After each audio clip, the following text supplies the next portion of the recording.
আজকে আমরা একটা অ্যান্টিবায়োটিক নিয়ে কথা বলবো। নাম ফ্লক্সালন। আমরা এর যে অফিসিয়াল ডেটা শিট সেখান থেকে পাওয়া তথ্যগুলো একদম সহজ করে বোঝার চেষ্টা করব।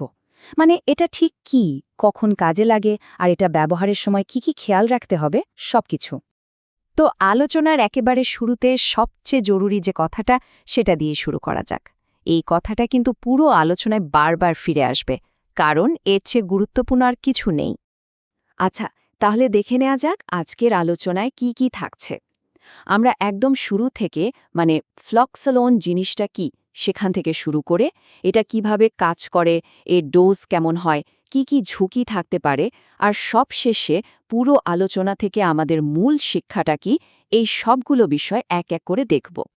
তো চলুন তাহলে একদম প্রথম টপিকে যাওয়া যাক।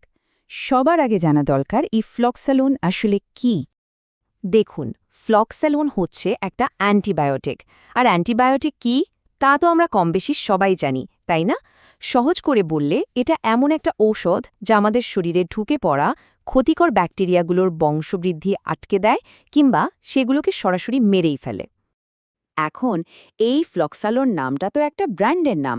এর ভেতরে আসল যে জিনিসটা কাজ করে, মানে এর যে সক্রিয় উপাদান বা জেনেরিক নাম, সেটা হলো মক্সিফ্লক্সাসিন। তার মানে ঔষধের আসল খেলোয়াড় কিন্তু এই মক্সিফ্লক্সাসিনই, বাজারে যে নামে এটা পাওয়া যাক না কেন।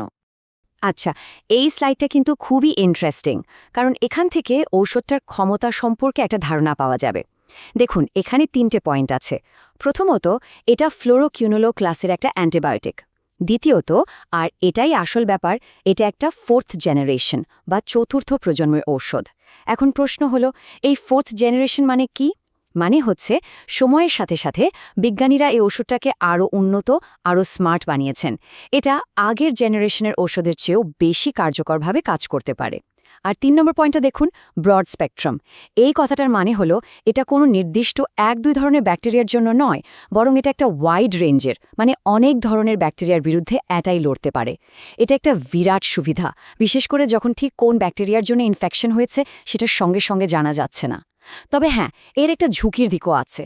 যেহেতু এটা এত শক্তিশালী আর অনেক ব্যাকটেরিয়ার উপর কাজ করে, এর যথেচ্ছ ব্যবহার কিন্তু অ্যান্টিবায়োটিক রেজিস্ট্যান্সের ঝুঁকিও বাড়িয়ে দেয়। মানে ব্যাকটেরিয়াগুলো একসময় এই ওষুধের বিরুদ্ধেও নিজেদের বাঁচানোর উপায় শিখে ফেলে। তাহলে বোঝা গেল এটা একটা শক্তিশালী অ্যান্টিবায়োটিক। এখন প্রশ্ন হলো, চিকিৎসকেরা ঠিক কোন কোন ক্ষেত্রে এটা ব্যবহারের পরামর্শ দেন? চলুন সেটাই দেখি। এই লিস্টটা দেখলেই বোঝা যাচ্ছে এর ব্যবহারের পরিধিটা কতটা বড়। দেখুন, একদিকে যেমন সাইনোসাইটিস, ব্রঙ্কাইটিস বা নিউমোনিয়ার মতো শ্বাসতন্ত্রের ইনফেকশন আছে, তেমনি অন্যদিকে স্কিন ইনফেকশন, এমনকি পেটের ভেতরের জটিল সংক্রমণেও এটা ব্যবহার করা হচ্ছে।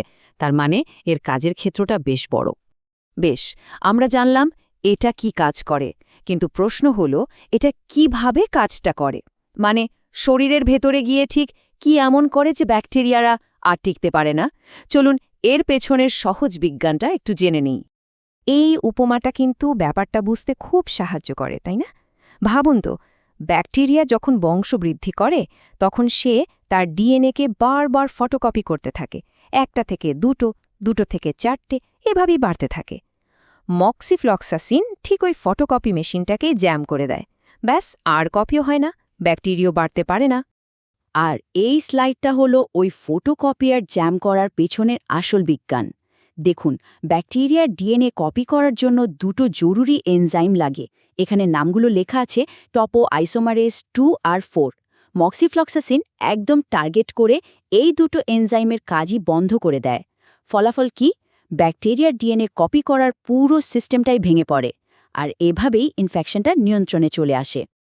আচ্ছা, এখন যে বিষয়টা নিয়ে কথা বলবো সেটা খুবই গুরুত্বপূর্ণ। সেটা হলো এর ডোজ, মানে ওষুধটা কি পরিমাণে আর কতদিন খেতে হবে।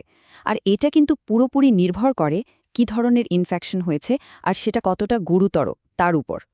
এই টেবিলটার দিকে একবার তাকান।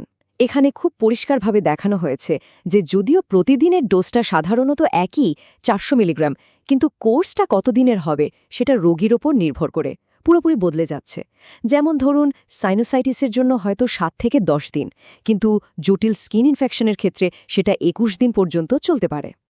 আর এজন্যে আবারও সেই একই কথা, নিজে থেকে ডোজ ঠিক করা বা ভালো লাগছে মনে করে কোর্স শেষ না করা এগুলো কিন্তু খুবই বিপজ্জনক হতে পারে। চিকিৎসকের পরামর্শই এখানে ফাইনাল কথা, এর কোনো বিকল্প নেই। যে কোনো পাওয়ারফুল ঔষধের যেমন ভালো দিক আছে তেমনি কিছু ঝুঁকির দিকও তো থাকে, তাই না? তো ফ্লক্সালনের ক্ষেত্রেও সম্ভাব্য সাইড এফেক্ট আর অন্য কোনো ঔষধের সাথে রিয়াকশন কেমন হতে পারে সেটা জেনে রাখাটা মাস্ট। এই প্রশ্নটা প্রায় আমাদের মাথায় আসে, তাই না? যে একটা ওষুধ খাওয়ার সময় অন্য ওষুধ খাওয়া যাবে কি না। চলুন দেখে নিই ফ্লক্সালনের সাথে কোন কোন ঔষধের সমস্যা হতে পারে। এখানে দেখুন কিছু খুব সাধারণ জিনিস কিন্তু সমস্যা করতে পারে, যেমন অ্যাসিডিটির জন্য যে অ্যান্টাসিড খাওয়া হয় বা আয়রন জিঙ্ক দেওয়া মাল্টিভিটামিন, এগুলো ফ্লক্সাসোনিনের কার্যকারিতা কমিয়ে দেয়। আবার এনএসসিআইডি গ্রুপের ব্যথানাশক ঔষধের সাথে খেলে খিঁচুনির ঝুঁকি বাড়তে পারে। আর যারা রক্ত পাতলা করার ঔষধ যেমন ওয়ারফেরিন নেন তাদের ক্ষেত্রে রক্তপাতের ঝুঁকি বেড়ে যায়। এক কথায় অন্য যে কোনো ঔষধ চললে সেটা অবশ্যই ডাক্তারকে জানাতে হবে। পার্শ্ব প্রতিক্রিয়ার ব্যাপারে এই স্লাইডটা খুব জরুরি। দেখুন, একদিকে আছে কিছু সাধারণ সাইড এফেক্ট যেমন বমি ভাব, ডায়রিয়া বা মাথা ব্যথা, এগুলো হতে পারে। কিন্তু ডান দিকের কলামটা দেখুন, এগুলো হলো সিরিয়াস ওয়ার্নিং, যেমন টেন্ডেন বা রগে ব্যথা হওয়া বা ছিঁড়ে যাওয়ার ঝুঁকি। এটা কিন্তু একটা বড়সড় সতর্কতা। আর একটা কঠিন শব্দ আছে দেখুন, কিউটি ইন্টারভাল প্রোলঙ্গেশন। সহজ কথায় এটা হার্টের ছন্দে বা রিদমের সমস্যা তৈরি করতে পারে।